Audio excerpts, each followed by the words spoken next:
banks in China cannot work with crypto companies, so they kind of like debank them, kind of like what Elizabeth Warren tried to do in the United States. When we're talking about moving to a digital currency globally, how do you think that would affect the US? I mean, Elon Musk talks about this, how the US has weaponized the US dollar, which, is a bad thing, but The government doesn't like it. It's kind of like what the China did with the internet, if you're familiar with that, like the Great Firewall of China, where if the US is going to lose the reserve currency status, I'd rather people went to Bitcoin than to the Chinese yuan. The biggest one is probably China, actually. It's not technically illegal for Chinese people to own crypto, and by the way, the people in China love crypto. They all want to own it, like because a lot of the rich people there are trying to get their money out of China, but the government doesn't like it. It's kind of like what the China did with the internet, if you're familiar with that, like the Great Firewall of China, where a lot of applications, including Coinbase, but also Facebook and all these things are blocked in China, like Google. So China passed this law where they said banks in China cannot work with crypto companies, so they kind of like debank them, kind of like what Elizabeth Warren tried to do in the United States.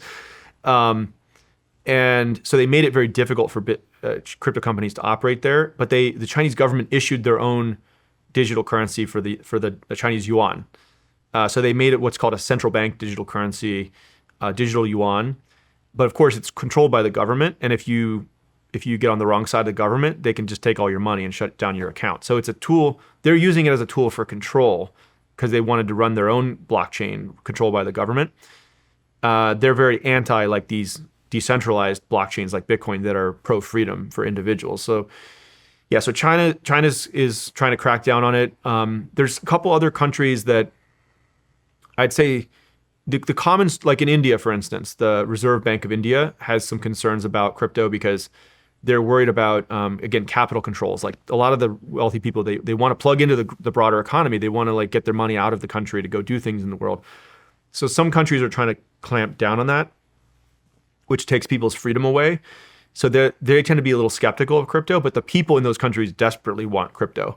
So we're often in this kind of interesting situation where we go in there, we want to work with the government in those countries to do things by the books, but the government's interest sometimes diverges from the people's interest in that country. And so we want to provide the tools to the people for freedom and not get on the wrong side of the government. So it's like we're trying to oftentimes play a delicate game there. yeah, I'll bet. I mean,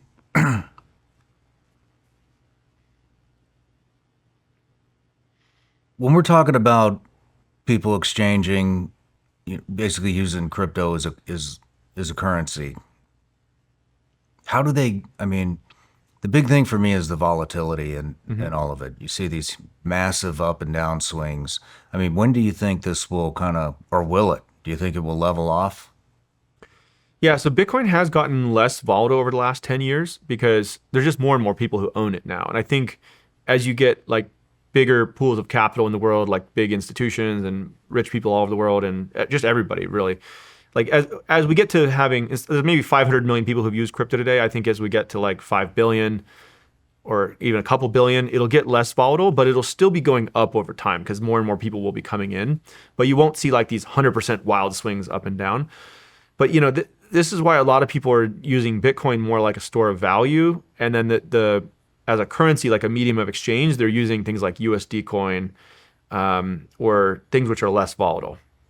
So again, it's like crypto kind of has, if you're going to update the entire financial system, you kind of need to reinvent everything. You need like a digital gold, you need a digital dollar, you need digital stocks, you need crypto is kind of reinventing all these pieces of the financial system and making them more fast, cheap, global, efficient. What do you think it will go to?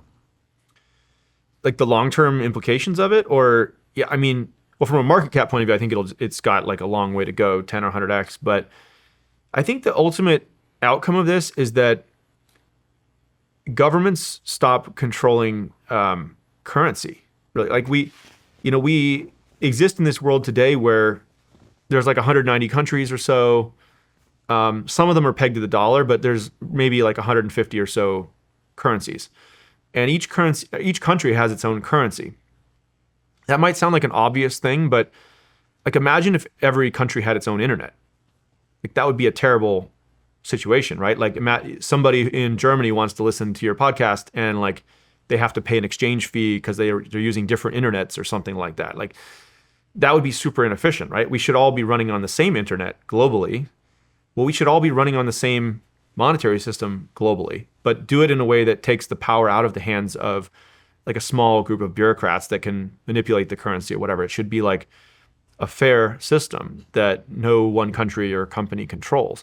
So I think that's kind of what we're seeing is the power to issue currency is being unbundled from the state, and it's returning that power into the hands of individuals and people who they can choose what they want to use. They don't have to use it just because they live in that country. And that's going to be a more fair and free society. It's going to be money that can't be inflated away. It's going to be every transaction you can do instantly, for a tiny amount instead of like 2 to 3% every time you swipe your credit card. And it's going to work cross-border. Like there's tons of people who are trying to send money to their family in another country, or they're trying to order goods from another country. Like the current financial system is this incredibly unfair tax on every transaction in the economy, and it kind of just slows down all progress. Mm-hmm. I'll give you an example. Would be like, you remember text messaging used to be like 30 cents? Yeah. Yeah. And, I think that at that time there was maybe like 1 billion messages a day sent by text message or something. But these applications like WhatsApp came out and Signal and, text messaging got cheaper. And now it's basically like with WhatsApp or Signal, it's free to send a message anywhere in the world, right? Instantly. Mm-hmm. There's now like, I think it's like a couple 100 billion messages sent per day, right? It's no longer 1 billion messages a day. It's like 200 billion messages sent per day because it's free and it's instant and it's global. And that's kind of what's going to start to happen with the economy and with money. There's so much friction today to move money that if we can bring the cost down, like under a cent, 1 cent, under 1 second anywhere in the world, you're just going to see like transactions in the economy will just flourish, and you'll see a lot more of them happening. So that's kind of what we're trying to do, is update the financial system with crypto, make it more efficient, more global, more fair, more free. Who couple of questions just off what you were riffing on there. Who set up the USD stablecoin? So and originally there was a company called Circle in partnership with Coinbase, and we co-created it. And now they're the issuer of it, and we're a distributor of it. But there's a bunch of legal details behind it. But yeah, basically Circle is the issuer of USDC. Okay. And then, when we're talking about moving to a digital currency globally, mm-hmm. and having a global currency, how do you think that would affect the U.S.? I mean, Elon Musk talks about this, how the U.S. has weaponized the U.S. dollar, which, is a bad thing. But, I mean, slippery slope there, right? Mm-hmm. I mean, you get the reputation of that, then people are going to want to move. I've brought this up on several shows. We see BRICS. You're familiar with BRICS? What is it? Brazil, Russia, India, China, South Africa. Several other countries have joined, because the U.S. has weaponized the dollar. I mean, so if we move to a global currency, how does that affect the U.S. from being able to have a certain amount of control around the globe through? Yeah. So this is a great question, because I think it's a mixed bag. It's complicated, right? So I think if you think about like a digital dollar, I'll start with that, like USDC.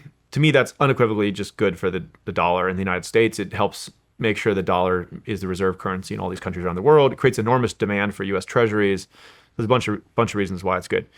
If you're talking about Bitcoin, I think it's more complicated, because if the dollar maintains discipline, then it'll continue to be the reserve currency. If the dollar loses discipline, like we talked about earlier, people start printing a ton of it, like the Federal Reserve, or there's these huge budget deficits we keep running at the federal level that require us to print more money just to pay things back, and they sort of devalue the dollar, people will flee the dollar and they'll go to Bitcoin.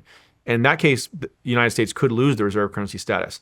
Now, if the U.S. is going to lose the reserve currency status, I'd rather people went to Bitcoin than to the Chinese yuan, mm-hmm. right?